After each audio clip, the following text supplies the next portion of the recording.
우크라이나, 숨 막힐 듯한 아름다움, 회복력, 그리고 비극의 땅. 전쟁에 대한 헤드라인 뒤에는 더 깊은 이야기가 있습니다. 파괴에 맞서 우아함과 강인함을 보이는 여성들입니다. 오늘 저와 탐험에서는 전쟁의 혼란에 직면해야 할 때 우크라이나의 아름다움이 어떻게 살아남는지를 밝힙니다.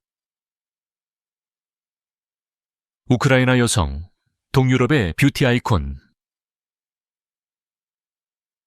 우크라이나는 오랫동안 키가 크고 우아하며 뚜렷한 광대뼈, 깨끗한 피부, 그리고 모든 이야기를 담고 있는 듯한 눈을 가진 여성들의 아름다움으로 감탄을 받아왔습니다.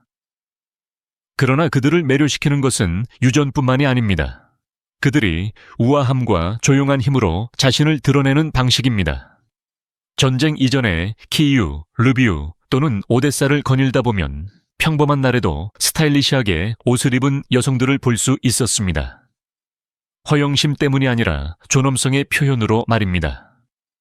이곳에서 아름다움은 여러 세대에 걸쳐 회복력과 연결되어 왔습니다. 소련의 억압부터 경제적 어려움에 이르기까지 여성들은 침묵의 저항의 한 형태로 우아함을 유지했습니다. 살롱과 부티크는 여성들이 미용 팁뿐만 아니라 이야기, 웃음, 그리고 연대감을 공유하는 커뮤니티 허브였습니다. 외모에 대한 이러한 문화적 헌신은 정체성에 깊이 뿌리 박혀 있습니다. 그것은 우리는 자랑스럽고 우리는 견디며 우리는 무너지지 않을 것입니다. 라고 말합니다. 그리고 전쟁이 닥쳤을 때 아름다움을 통한 이러한 강인함의 전통은 그 어느 때보다 중요해졌으며 그들의 인간성을 지우려는 시도에 대한 저항의 상징이 되었습니다. 전쟁이 왔을 때 산산이 부서진 현실. 2년, 전쟁이 갑자기 닥쳤고 모든 것이 변했습니다. 교실에서 가르치고 패션쇼에서 포즈를 취하고 조용한 마을에서 아이들을 키우던 바로 그 여성들이 서둘러 가방을 들고 대피소로 달려가거나 국경을 넘는 자신을 발견했습니다. 어느 날은 평범한 삶이었지만 다음 날은 산산이 부서졌습니다. 패션은 군용 코트로, 화장은 재와 먼지로 대체되었습니다. 남성들은 싸우기 위해 남고 여성들은 아이들을 데리고 국경을 넘어 홀로 떠나면서 가족들은 찢어졌습니다. 집은 폐허로, 학교는 변경으로, 그리고 성당은 피난처로 변했습니다. 그러나 이 혼란 속에서 여성들은 상상도 못했던 역할을 맡았습니다. 교사들은 의료진이 되었고 예술가들은 자원봉사자가 되었으며 젊은 엄마들은 난민들을 안전한 곳으로 안내하는 호송대의 리더가 되었습니다. 그들은 구원받기를 기다리지 않았습니다. 그들은 조직하고 위로하고 폭풍 속에서 작은 인간성의 섬을 건설했습니다. 그들의 회복력은 조용하지만 강력한 저항의 형태가 되었습니다. 전쟁은 안정에 대한 환상을 벗겨냈지만 또한 지속적인 진실을 드러냈습니다. 우크라이나 여성들은 위기 속에서 사라지지 않습니다. 그들은 일어서고 적응하고 그리고 한 국가 전체에 생존의 무게를 짊어집니다. 난민으로서의 삶. 해외의 우크라이나 여성들. 수백만 명의 우크라이나 여성들에게 생존은 모든 것을 뒤로하고 떠나는 것을 의미했습니다. 폴란드, 루마니아, 또는 독일로 건너가면서 그들은 아이들과 짐가방에 들어갈 수 있는 소지품을 챙겼습니다. 그들의 여정은 두려움, 피로, 불확, 실함으로 가득 차 있었습니다. 어떤 사람들은 음식, 피난처, 따뜻한 환영을 받았습니다. 다른 사람들은 의심, 동정, 심지어 착취에 직면했습니다. 정체성의 상실은 심오했습니다. 의사는 청소부가 되고 변호사는 공장 일을 하고 교사는 베이비시터로 일했습니다. 많은 사람들에게 언어 장벽은 그들을 침묵시켰고 고향에 대한 기억은 무거운 짐이 되었습니다. 그러나 어려움에도 불구하고 회복력은 번성했습니다. 여성들은 외국 도시에서 네트워크를 구축하고 우크라이나 요리를 제공하는 카페를 열고 전통을 보존하기 위해 문화축제를 조직했습니다. 그들은 국경일에 수놓은 비시반카를 자랑스럽게 입고 자녀들에게 망명이 정체성을 지우지 못한다고 가르쳤습니다. 베를린 공원에서 그들은 민요를 불렀습니다. 파리 학교에서 그들은 키이우와 르비우 이야기를 들려주었습니다. 각 행위는 이주가 그들을 정의하도록 내버려 두지 않겠다는 거부였습니다. 전선에 있는 여성들. 제복 속의 아름다움. 전쟁 전에는 우크라이나 여성이 전투에 참여하는 것을 상상하는 사람은 거의 없었습니다.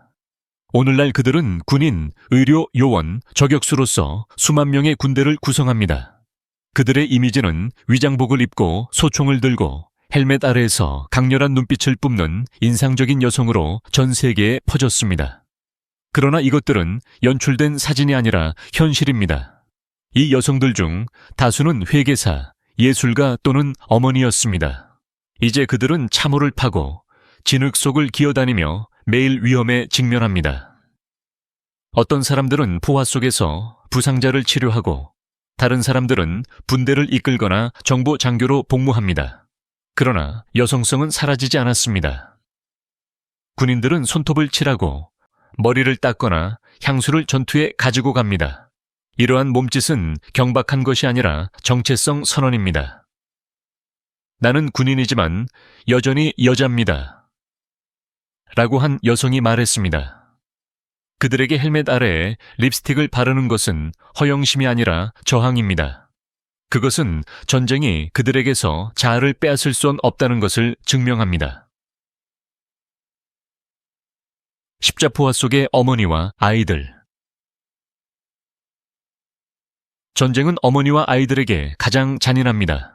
우크라이나 전역에서 여성들은 지하철 터널에서 출산하고 대피소에서 아기를 안고 유모차에 어린 아이들을 태우고 몇 마일을 걷습니다. 아이들은 알파벳을 배우기 전에 사이렌 소리를 배우며 자랍니다. 그들은 책이 아닌 생존 키트로 가득 찬 가방을 가지고 다닙니다.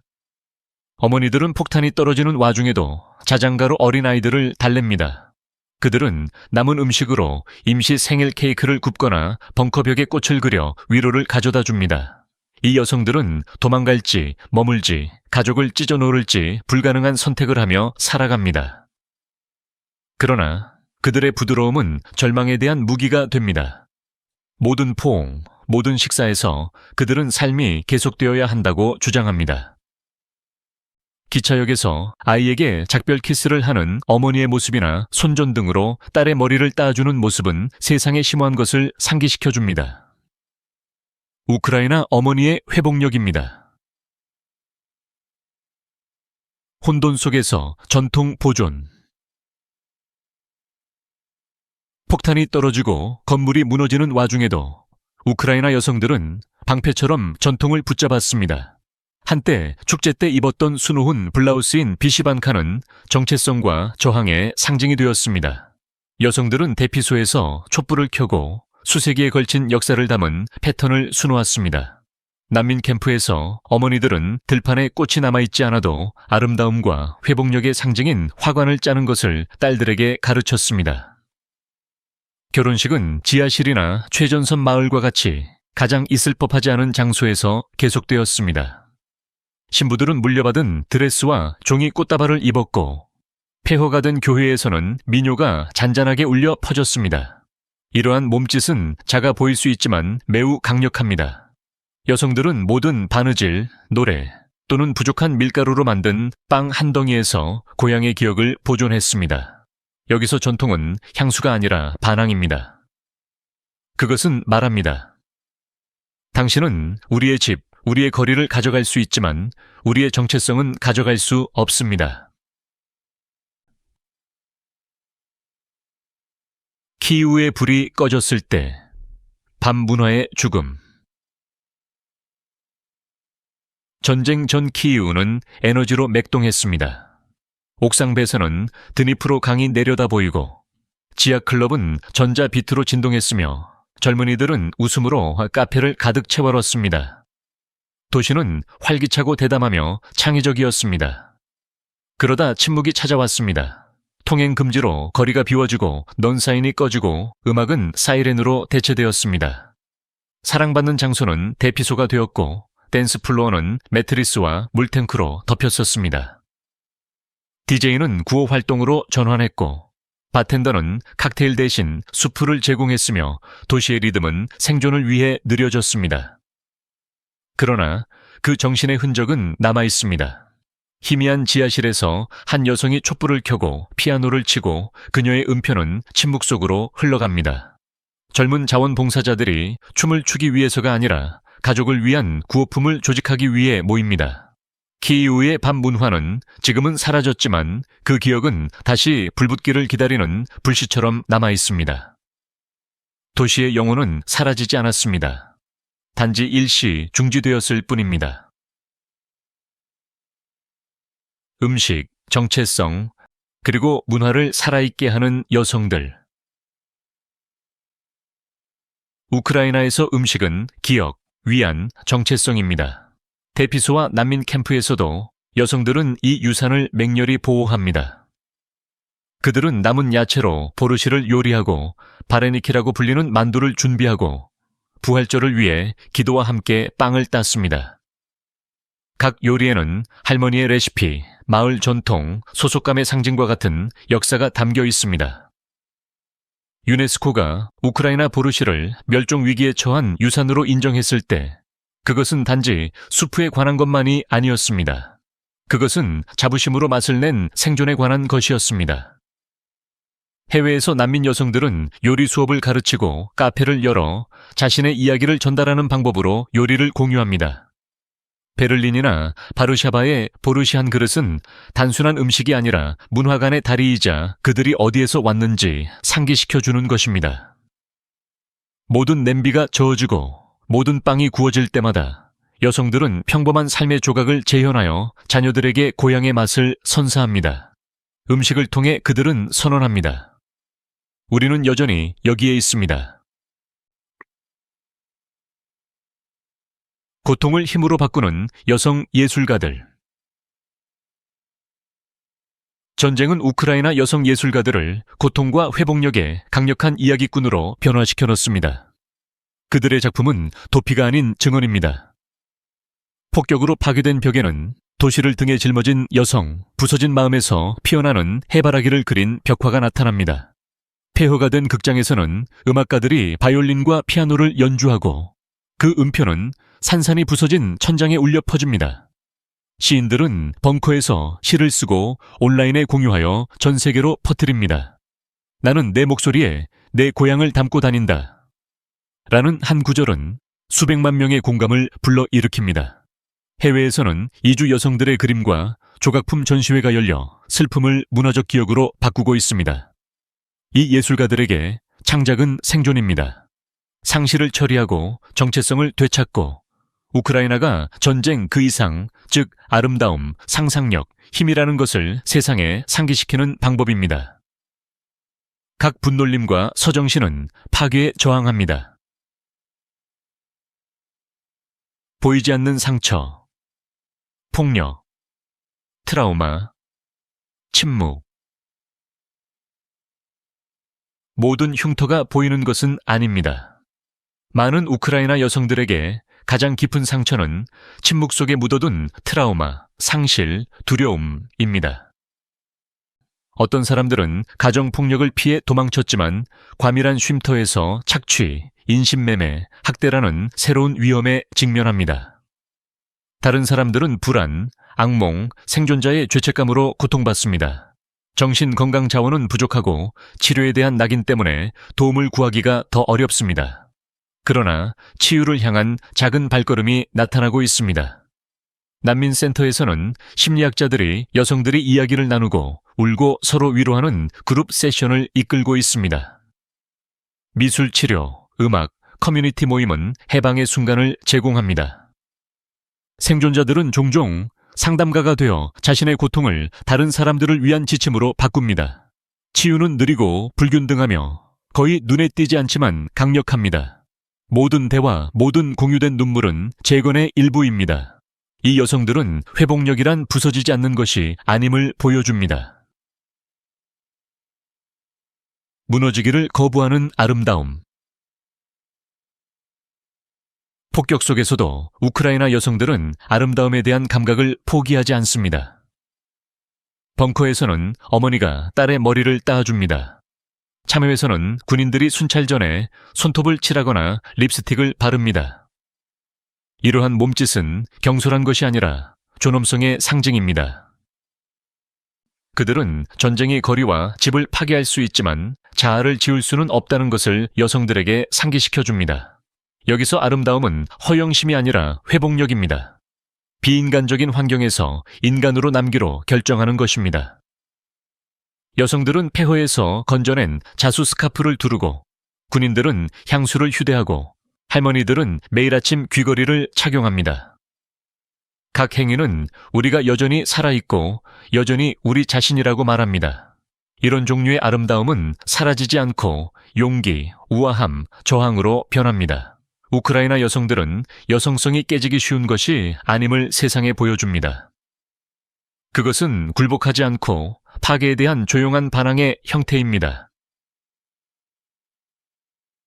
전쟁 중 사랑, 결혼, 기쁨의 순간. 파괴 속에서도 사랑은 지속됩니다. 우크라이나 전역에서 커플들은 대피소, 지붕 없는 교회 또는 전투 중인 군사기지에서 결혼합니다. 신부들은 빌린 드레스나 전투화를 신고, 신랑들은 군복 차림으로 서약을 교환합니다. 오케스트라 대신 전화 재생 목록이 있고 케이크 대신 빵 한 조각을 나눕니다. 그러나 이 결혼식들은 잊을 수 없는 희망의 상징입니다. 절망보다 강한.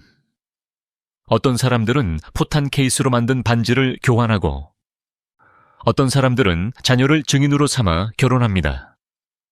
사랑의 편지는 참호 너머로 보내지고, 병사들은 내일을 기약할 수 없다는 것을 알면서도 영상통화로 청혼합니다. 생일, 기념일, 작은 축하 행사들은 즉석에서 만든 선물, 종이 왕관, 병으로 만든 양초, 그림자 속의 웃음과 함께 이어집니다. 이러한 순간들은 전쟁으로부터의 도피가 아니라 기쁨을 지우려는 시도에 대한 저항 행위입니다. 세상은 지켜보지만 그들은 진정으로 보는가? 우크라이나는 세계 헤드라인을 장식하지만 사람들은 전쟁을 견뎌내는 여인들을 진정으로 보는가? 너무나 자주 그들은 고통이나 회복력의 상징, 뉴스 보도 속의 희생자나 영웅으로 단순화됩니다. 그러나 그들의 삶은 훨씬 더 복잡합니다. 그들은 망명지에서 아이들을 키우는 어머니, 해외에서 경력을 재건하는 전문가, 매일 목숨을 걸고 싸우는 군인, 창의성을 통해 트라우마를 기록하는 예술가입니다. 기자들은 눈물을 포착하지만 침묵, 연기된 꿈 또는 기억되는 전통을 들을 만큼 오래 머무르지 않습니다. 자원봉사자들과 관광객들은 좋은 의도를 가지고 도착할 수 있지만 진정한 이해는 연민이 아닌 공감을 필요로 합니다. 이 여성들은 통계나 헤드라인으로 축소되는 것을 원하지 않습니다. 그들은 강하고 연약하고 회복력 있으며 매우 인간적인 완전한 개인으로서 인정받기를 원합니다. 그들을 진정으로 본다는 것은 그들의 이야기를 듣고 그들의 노래를 배우고 그들의 전통을 존중하는 것을 의미합니다. 너무 빨리 자라는 소녀들의 세대. 우크라이나에서 어린 시절은 전쟁으로 인해 재구성되었습니다. 한때 인형을 가지고 놀던 소녀들은 이제 대피 훈련을 하고 곱셈표보다 먼저 드론과 사이렌 소리를 배웁니다. 그들은 성 대신 탱크와 군인을 그리고 동화 대신 숨바꼭질 놀이를 합니다. 그러나 이러한 가혹한 현실 속에서도 순수함의 흔적이 남아 있습니다. 벙커에서 소녀들은 비밀을 속삭이고 서로의 머리를 따주고 판지 상자를 성으로 상상합니다. 어떤 사람들은 생존을 묘사하는 일기를 쓰기 시작하고 어떤 사람들은 할머니가 가르쳐준 패턴으로 천조각을 꿰매어 만듭니다. 난민학교가 텐트와 지하실에 생겨나고 소녀들은 손전등 불빛 아래서 공부하며 미래를 잃지 않으려고 결심합니다. 그들의 웃음소리는 이제 더 드물지만 나올 때는 그 어느 때보다 소중합니다. 이 아이들은 너무 빨리 자라고 있으며 어떤 아이도 짊어져서는 안 될 짐을 지고 있습니다. 모든 여인의 눈 속에 담긴 한 국가의 영혼. 오늘날 우크라이나 여성의 눈을 들여다보는 것은 국가 전체, 즉 슬픔, 강인함, 꺾이지 않는 정신을 엿보는 것입니다. 그녀는 군인이 된 교사일 수도 있고, 폐허 속에서 빵을 굽는 할머니일 수도 있고, 해외에서 새롭게 시작하는 난민 어머니일 수도 있습니다. 각자에게는 고난의 세월을 견뎌온 인내라는 동일한 불꽃이 있습니다. 그들의 침묵은 많은 것을 말해주고, 그들의 회복력은 공동체를 형성하며, 그들의 결단력은 가족을 살아있게 합니다. 그들은 구조를 기다리지 않습니다. 그들은 이미 집을 수리하고 전통을 보존하고 상실과 용기를 모두 아는 아이들을 키우면서 재건하고 있습니다. 역사는 전투와 정치적 결정을 기록하겠지만 우크라이나의 진정한 이야기는 이 여성들의 삶 속에 살아있을 것입니다. 그들이 대피소에서 자장가를 부르고 전선에서 소총을 들고 망명지에서 아이들을 가르치는 한 우크라이나는 숨 쉬고 있습니다. 우크라이나 여성들은 전쟁의 생존자일 뿐만 아니라 문화, 아름다움, 회복력의 수호자입니다. 모든 저항 행위에서, 슬픔 속에서 짓는 모든 미소 속에서 그들은 우리에게 보여줍니다. 진정한 아름다움은 흔들리지 않는다는 것을, 그리고 때로는 전투화를 신는다는 것을,